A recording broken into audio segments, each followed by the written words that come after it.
여러분과 함께 아버지에 대한 이야기를 같이 나눠보셨습니다. 파더리스 홈이라는 이야기를 여러분 들어보셨을 줄 압니다. 아버지가 없거나 아버지의 부재 속에서 아버지의 영향력 없이 성장한 어린이 가정을 파더리스 홈이다 그렇게 이야기합니다.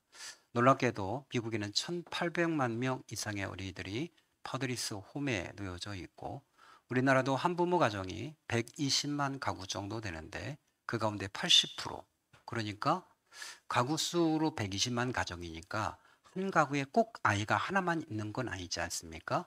둘도 있고 셋도 있고 평균적으로 1.5명이라고 하고 볼 때에 적어도 120만 명 이상의 어린이들이 결국 이렇게 파더리스 홈으로 아버지 부재 속에 아버지의 영향력 없이 아버지의 가르침과 지도 없이 성장하고 있다. 그렇게 이야기할 수 있습니다. 물론 아버지가 없음을 통해서 어려서부터 더 책임감을 가지고 성실하게 잘 자신의 삶을 꾸려가고 가정을 그렇게 돌보는 그런 자녀들도 있습니다. 그러나 반면에 아버지의 영향력이 없기 때문에 오히려 어려움을 겪는 자녀들도 많이 있습니다. 죄송하게도 부정적인 통계치가 나와 있습니다. 이건 미국에서 낸 통계치인데요. 청소년 시기에 감옥에 간 사람의 85%가 아버지가 없더라.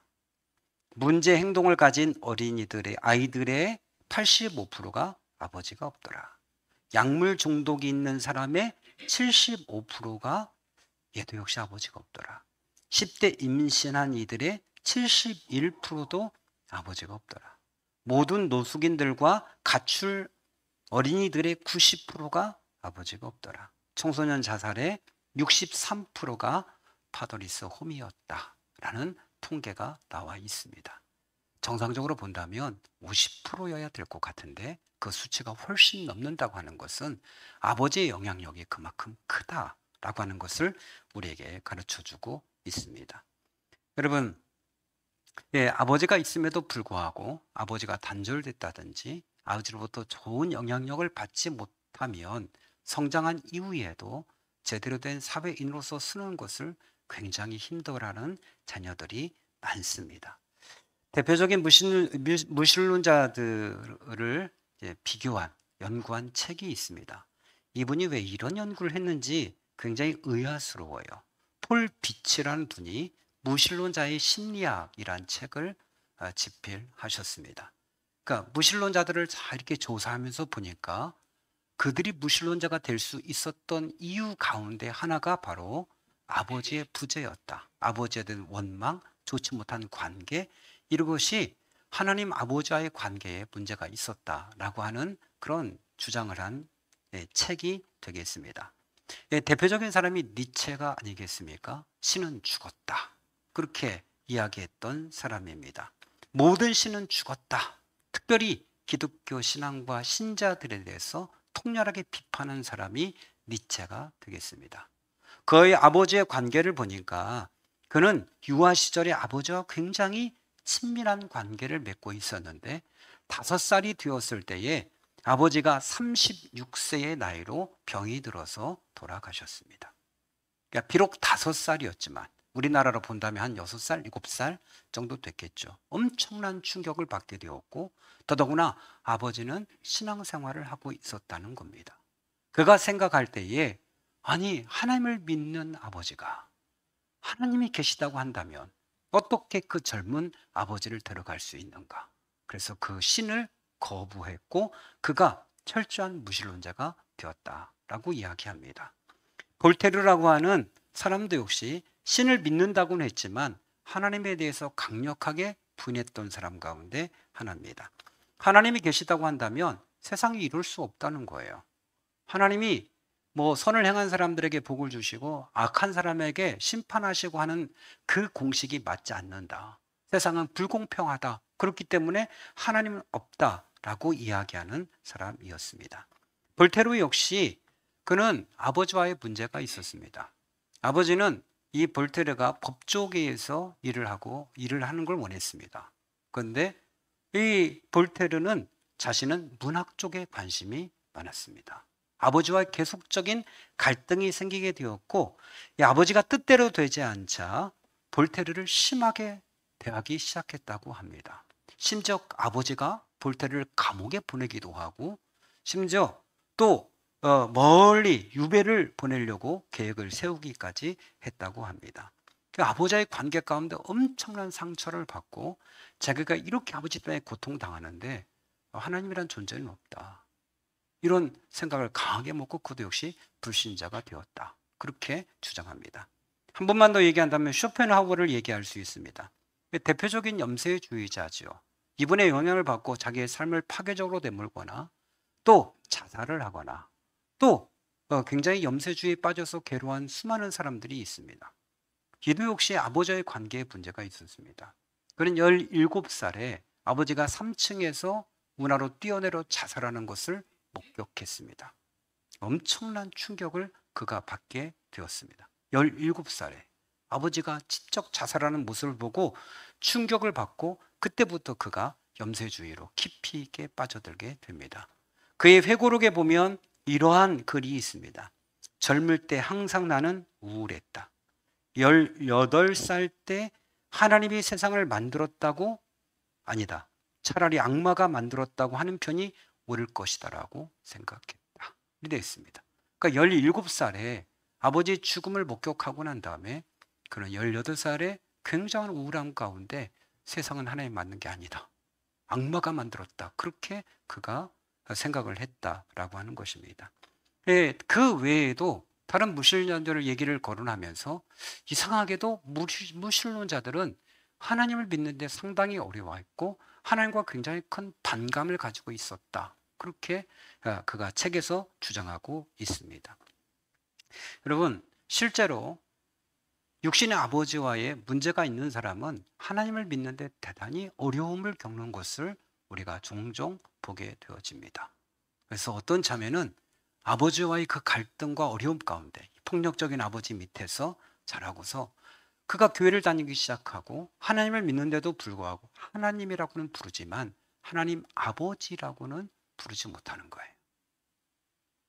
아버지 그렇게 부르는 순간 이게 비합리적이고 폭력적인 아버지가 계속 생각이 나서 그 아버지를 가슴으로 진정으로 받아들이지 못하고 괴로운 자매도 있었습니다. 이게 육신의 아버지와 하나님 아버지가 전혀 다른 분인데도 불구하고 우리 머릿속에는 아버지 하는 순간에 그게 하나님 아버지가 떠오르는 것이 아니라 육신의 아버지가 떠오르면서 하나님 앞에 나가는 데 있어서 굉장한 방해거리가 되는 것을 우리가 보게 되어지죠. 제가 어제 찬양을 보다가 유튜브 이렇게 찬양을 들으면서 좋은 건 뭐냐면 밑에 이렇게 댓글들을 보잖아요. 얼마나 감동받고 은혜가 되었는지 쭉 이렇게 보게 되어지는데 두 분의 성인 남자분들께서 기타를 치면서 찬양을 부르는 거예요. 아버지라고 하는 찬양을 부르는데 그 밑에 그 찬양곡에 대해 설명을 했더라고요. 이게 다윗과 요나단에서 본인에게 준 곡인데 라고 하면서 본인도 어려서부터 아버지에 대한 갈등, 아버지와의 이 어려움 때문에 하나님에 대해서 제대로 받아들이지 못했다는 거예요. 오랜 시간 동안 가슴을 아리를 하고 그러다가 자신이 결혼하고 아이를 낳으면서 자신이 자기 자녀에게 하는 그 모든과 마음을 보면서 그때서야 비로소 하나님의 마음을 이해하게 되었고 이때서야 비로소 하나님을 아버지로 부르게 되었다, 그렇게 고백하는 글을 써놓고 찬양한 영상을 올려놨더라고요. 참 이게 육신의 아버지가 아무것도 아닌 것 같은데도 불구하고 한 사람의 인생의 삶에 엄청난 영향을 미치고 있다라고 하는 것을 보여주게 됩니다. 이제 반면에 긍정적인 그런 부분들도 보게 되어지죠. 여러분 파스칼이라고 하는 사람, 아마 젊었을 때 여러분 팡센을 한 번씩 다 읽었으리라고 생각이 들어요. 파스칼은 이건 수학자이자 과학자가 아닙니까? 근데 그가 아주 좋은 신앙이 얘가 과학자인가? 신학자인가? 라고 싶을 정도로 팡세를 읽어보면 굉장히 하나님에 대한 깊은 신앙들을 고백하고 있습니다. 이가 그럴 수 있었던 이유가 뭐냐면 3살 때 엄마가 돌아가셨대요. 아버지가 법관이었는데 엄마가 돌아가시자 법관복을 벗고 그 재판관을 사직하고서 아들과 함께 같이 시간을 보내고 오직 아들의 교육에 온 정성을 쏟았답니다. 그 아들이 이 수학이나 과학 쪽에 관심이 많은 걸 알고서 늘 교제하거나 식탁에 있거나 늘 이야기하는 것이 과학적인 이야기를 굉장히 많이 주고받았다고 이야기를 해요. 그래서 밥상에서 늘 주고받던 이야기, 그런 이야기를 보면 화학의 폭발, 올림포스의 펌프의 원리, 번개의 효과, 물체가 물에 뜨지 않고 물에 뜨고 가라앉지 않는 이유, 뭐 이런 것들을 식탁의 아들과 늘 주고받았대요. 그런 충분한 아버지의 사랑과 보호함 가운데 자랐던 이 파스칼은 아주 거듭난 사람, 성령의 사람으로 그 위대한 파스칼의 팡세 같은 책을 남긴 것을 보게 되어집니다. 우리가 정말 좋아하는 보네포 목사님도 역시 마찬가지예요. 보네포 목사님의 아버지는 그 의과대학 교수였답니다. 굉장히 바쁘게 지내셨는데 그럼에도 불구하고 식사 시간을 굉장히 소중하게 여겼대요. 그래서 식사 시간에 늘 자녀를 모아놓고 서로가 친밀하고 따뜻한 대화를 늘 나누었다고 합니다. 어려서부터 파스칼은 아버지로부터 이 따뜻한 그 대화와 인정을 받으며 성장했고 자연스럽게 하나님을 신뢰하는 그 믿음이 되었던 거죠. 그러니까 거기서 나치에 대항하는 힘이 나오게 된 것이고 죽음 앞에서 굴하지 않고 당당하게 나설 수 있었던 것이죠. 아버지의 역할이 얼마나 중요한 것인지를 우리에게 보여주게 됩니다. 우리는 어떻게 하면 우리 이 부족한 허물이 많은 육신의 아버지를 뛰어넘어서 하나님 아버지 앞에 갈 수 있을까? 우리가 이것이 큰 숙제가 되겠습니다. 여러분, 우리가 어버이 주일 때마다 보는 영상 가운데 하나가 있지 않습니까?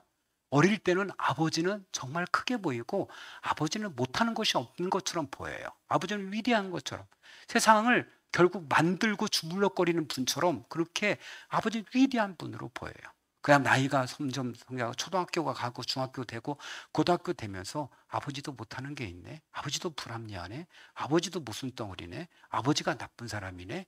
아버지가 이런 문제가 있네. 이런 것들을 점점 나이가 들면서 발견하게 되죠. 문제는 이것이 너무 어린 나이에 발견하기 시작하면 그게 상처가 되어주고 불신이 되어주는 거죠. 아버지 소리만 들어도 폭력적이고 거짓말하고 책임감 지지 않고 자기가 고집만 부리고 이런 모습을 보게 되어지면 아버지에 대한 이미지를 통해서 하나님도 그렇게 바라보게 되어지고 세상에 있는 모든 어른들도 그 시선을 가지고 바라보게 된다라고 하는 거예요. 근데 우리가 봐야 될 건 세상의 모든 아버지들도 또 다른 상처받은 자들이다 라고 하는 걸 인정해야 돼요. 내가 바라보는 그 아버지도 그 아버지의 아버지로부터 제대로 된 인정과 존중과 사랑과 가르침을 받지 못하고 자란 상처투성이의 한 인간이다 라고 하는 걸 우리가 인정해야 되는데 우리 거기까지는 바라보지 못하는 거예요.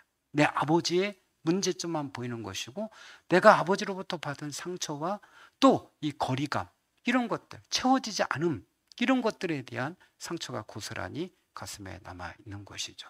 특별히 젊은 사람들은 여러분 TV 세대 아니겠습니까? 영상 세대에 보면서 드라마에 나와 있는 아버지의 모습, 인자한 아버지, 좋은 아버지, 다정한 아버지, 친구 같은 아버지, 그리고 늘 같이 연인과 같은 그런 아버지, 그런 모습을 보는데 실제 내가 접하고 있는 아버지는 그와 반대되는 아버지의 모습을 보면서 상처와 어려움을 겪을 수 있다라고 하는 것이죠. 그것이 하나님 앞에 나가는 데 있어서 엄청난 방해거리가 되어지는 거죠. 하나님 아버지 그러면 그냥 그 아버지는 책임감 없는 분이에요. 그 아버지는 자기 마음대로 하는 분이에요. 폭력적인 분이에요. 그게 먼저 떠오르지 참 좋으신 하나님 나의 아버지 이게 떠오르지를 않아요. 그러니까 하나님을 믿는 데 이걸 극복하는데 정말 많은 에너지와 시간을 쓰는 분들이 너무 많아요. 너무 이 부분이. 반대로 참 좋고 부드럽고 다정하고 따뜻하고 언제든지 나를 도와주고 지지해주는 아버지가 계신 분들은 하나님을 믿게 되어지만 하나님 아버지 그러면 그냥 다 되는 거예요. 왜? 내 아버지는 성경에 난 아버지처럼 모든 걸 다 해주는 분이거든요. 그냥 믿어지는 거예요. 믿음에 전혀 의심이 생길 이유가 없는 거예요. 그러니까 아버지를 통해서 바라보는 하나님인데 이 지금 나에게 있었던 내가 지금까지 경험했던 그 아버지 나이 들어도 마찬가지 아닙니까? 내가 경험했던 아버지 매일 술만 먹고 책임지지 않고 노름하고 그냥 기집질하고 했던 그 아버지를 받아들이고 하나님을 제대로 받아들인다고 하는 것이 쉽지가 않아요.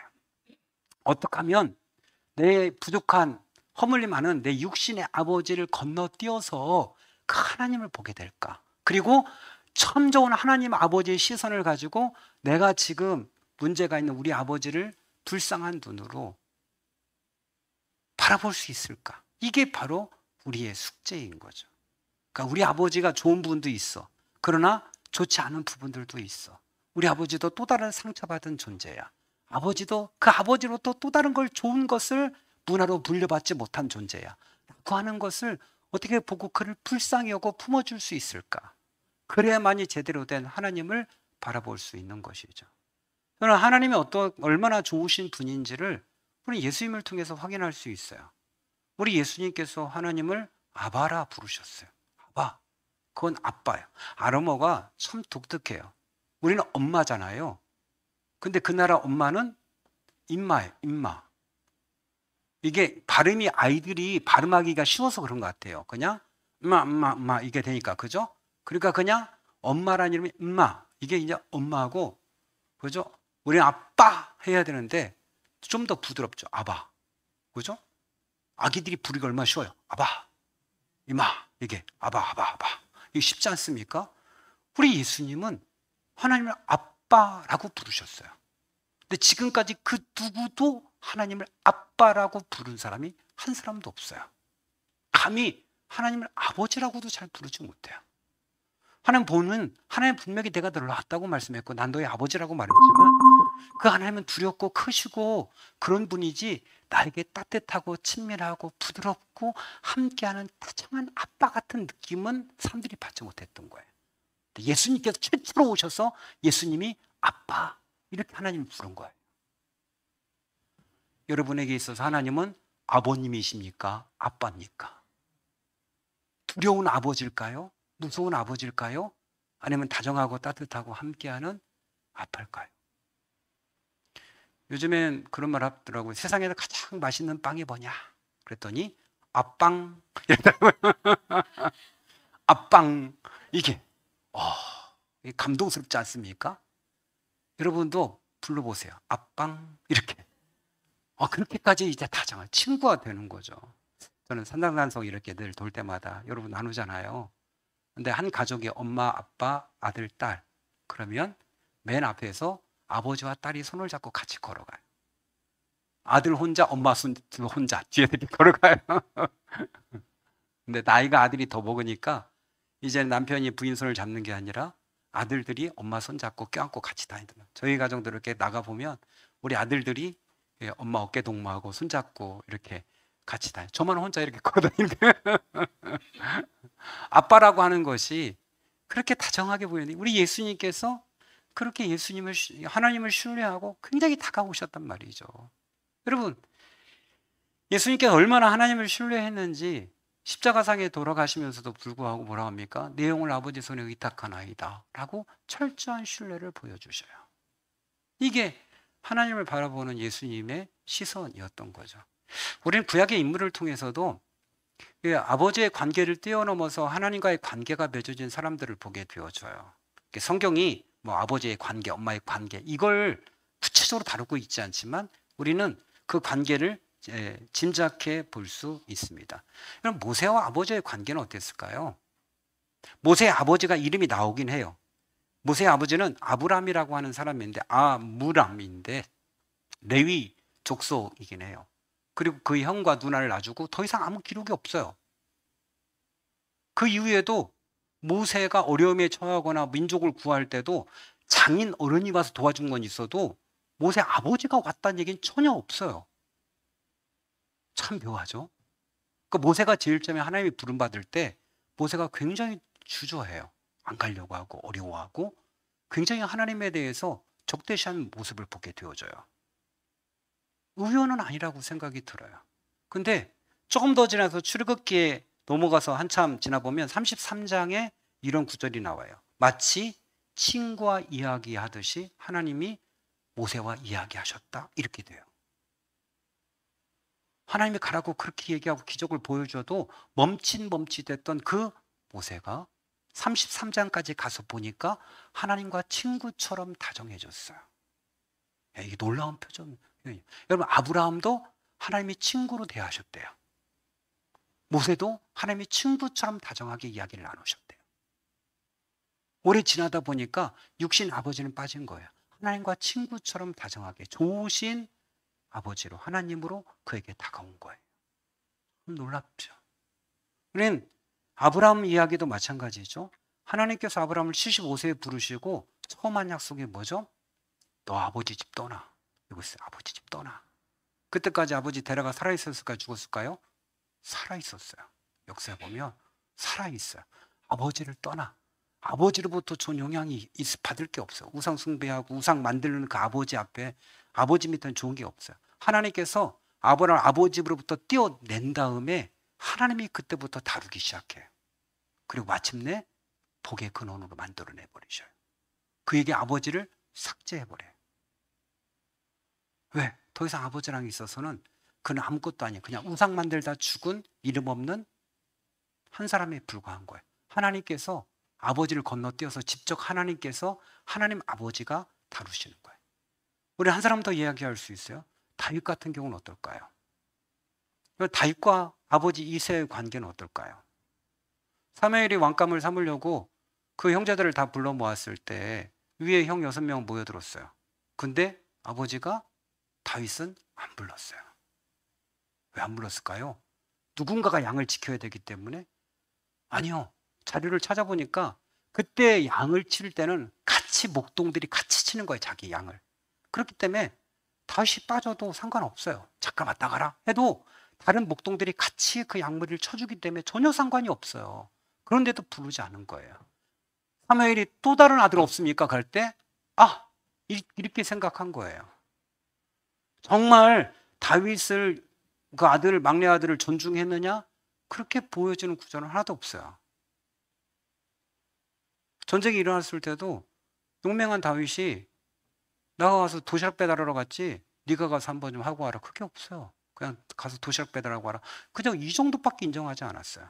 그런데도 불구하고 그가 곰을 때려 죽이고 사자 입을 찢고 골리앗을 때려 눕히고 할 수 있었던 건 뭐죠? 만군의 여호와의 이름으로 나간다. 그거예요. 그는 아버지가 자를 어떻게 인정하냐, 존중하느냐, 인정하지 않느냐, 난 막내라, 양만 지켜야 돼. 그런 게 없어요. 그냥 그걸 뛰어넘어서 하나님을 바라보고 하나님과 직접적인 관계를 맺었다라고 하는 거예요. 다시 우리가 이야기할 필요가 있어요. 여러분, 아버지가 어떤 역할을 하는 거죠?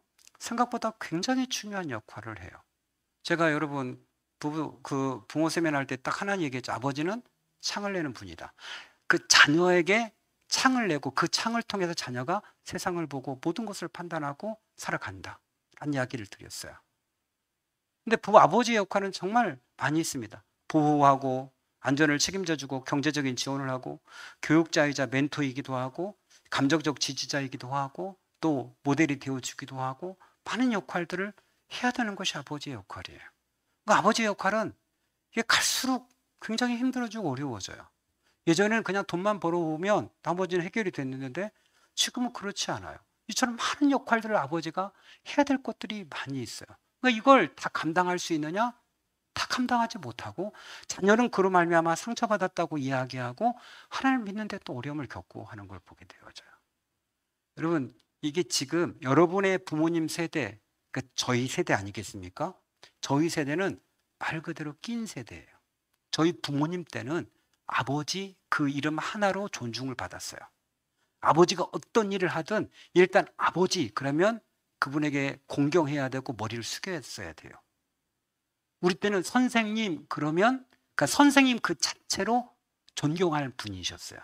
그분이 뭐 싸대기를 아무리 때리건 그분이 뭐 당구 큐대로 막 피나게 두드러 패도 그분은 선생님이셨어요. 함부로 일어나서 왜 이러세요? 하지 마세요. 이런 거 절대 없어요. 두드러 팰 때 바깥으로 나간다? 절대 없어요. 아무리 두드러 패도 교실 안에서 다 맞았어요. 이게 선생님을 대한 태도였어요. 근데 시대가 변했어요. 지금은 선생님을 선생님으로 잘 부르나요? 저 우리 예은이하고 얘기하다 깜짝 놀랐어요. 교장이가 그래서 교장이가 학교 교장 선생님이에요. 교장이가 안 논대요. 그래서 교장이가 여러분 상상이 가십니까? 아니 선생님은 그렇다 그래. 선생이가라 그래. 근데 교장이가 이렇게 보면 야 이게 정말 시대가 바뀌었구나. 교장 선생님도 아니야. 그냥 교장이가야. 선생이가 이거예요. 그죠? 그렇게 변해버렸어요. 부모를 대하는 것도 평가도 그렇게 돼버렸어요. 냉정하게 그냥 평가가 이루어지는 거예요. 우리 아버지 이거 부족해. 우리 아버지 사회성 떨어져. 우리 아버지 폭력적이야. 말 함부로 해. 아버지 지 맘대로야. 자기가 원하는 것만 해. 뭐 이런 거죠. 자식의 의견을 존중하지도 않아. 이렇게 가니까 우리 아버지는 30점. 이렇게 점수가 매겨지는 거예요. 우리 아버지는 50점. 이렇게 되는 거예요. 그게 마음 가운데 사회생활에 하나님을 섬기는데 영향이 되어져요. 여러분, 하나님 아버지와 내 육신의 아버지를 분리해야 돼요. 무책임하고 책임지지 못하는 이 아버지의 모습과 정말 나를 책임져 주시고 모든 것을 다 해주시고 자기 아들까지 나에게 주신 그 아버지는 분명히 별개예요. 이걸 벗어나기 위해서 하나님 앞에 이 부분을 놓고 진지하게 기도를 하셔야 돼요. 저는 하나님이 신뢰가 가지 않습니다. 솔직히 말해야 돼요. 저는 하나님을 아버지라 부를 때마다 거부감이 듭니다. 솔직히 말할 수 있어야 돼요. 여러분 그 모습이 바로 하나님을 바라본 모습이기 때문에 그래요. 예, 좋은 아버지를 두면 감사하죠. 저희 아버지는 여러분 아시다시피 초등학교밖에 못 나왔고 일평생 일만 죽으라 하시다 돌아가셨어요. 저희 아버지 꿈은 딱 하나였어요. 자식이 잘 되는 거. 저희 둘째 형님이 재수해서 충남대 들어갔을 때예요. 우리 지금 생각하면 아무것도 아니잖아요. 충남대? 에이, 그까짓 거. 그것도 어딜 가냐면 농대를 갔어요. 재수해서. 근데 저녁 식탁 자리에서 다 함께 자녀들 모아놓고 아버지가 눈물을 흘리시면서 내가 너희들 할 수만 있으면 내 뼈라도 추려서 끝까지 가르칠 거다. 하면서 눈물을 쫙. 10명의 가족이었는데 그때 할머니까지 7명의 자녀와 엄마 아버지 할머니 다 울었어요. 식탁 밑에서. 아버지의 진심이 너무 와닿았어요. 너희들을 가르칠 수 있다면 내가 내 뼈라도 추려서 가르치겠다. 그게 아버지의 그 진심을 다 함께 자녀들이 받기 때문에 나는 하나님 아버지 그러면 그 아버지가 떠오르는 거예요. 자기 아들을 죽여서 나를 구원하신 그 아버지의 모습이 연상이 돼요. 그게 하나님이 신뢰가 되는 거예요. 그래서 모험하고 도전할 수 있어요. 두렵지 않고 하나님 하시겠지. 왜? 자기 아들까지 죽여서 나를 주신 분. 이게 믿어지는 거예요. 근데 그렇지 못하신 분들은 이 부분을 뛰어넘기 위해서 하나님 앞에 기도해야 돼요. 얼마나 좋으신 아버지신지. 여러분 성경을 보면서 마지막 여러분이 이게 막 전쟁의 하나님, 막 무서운 하나님 보면 하나님이 철저하게 자신의 백성, 선택한 자녀를 위해서 편애하신 하나님이셔요. 철저하게 이방 민족을 철저하게 쳐내시면서 자신이 사랑하고 선택한 백성을 얼마나 존중히 여기시는지를 보여주시는 거예요. 우린 자꾸 이방 민족 다 멸해라 하는 모습을 보고 하나님 왜 이렇게 독해? 아니요. 하나님은 자기가 선택한 자녀들을 얼마나 사랑하는지를 보여주시는 거예요. 그 하나님을 우리 경험해야 돼요. 내 육신의 아버지와 하나님은 달라요. 하나님 나를 책임져 주시고 끝까지 보호해 주시고 자기 아들을 죽이면서까지 나를 구원해 주신 분이에요. 깊은 기도 가운데 이 좋으신 하나님을 경험하기를 축원합니다. 우리 같이 복음성가로 헌금송 할 때